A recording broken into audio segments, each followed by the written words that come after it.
কলা।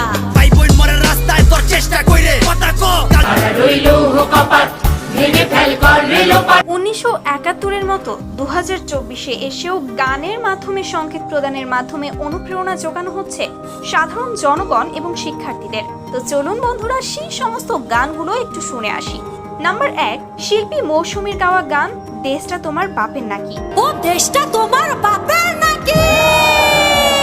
গানটা 2023-এর শেষের দিকে মুক্তি পেলেও চলতি বছরের জুলাইতে এসে ব্যাপক পরিমাণে ভাইরাল হচ্ছে। দেশটা তোমার বাপের নাকি, করছো ছলা কলা, কিছু বললেই ধরছো যেতে জনগণের গলা। নাম্বার 2, তাসরিফ খানের গাওয়া গান রাজার রাজ্যে সবাই গোলাম। রাজার রাজ্যে সবাই গোলাম, করতে হবে রাজার সুনাম।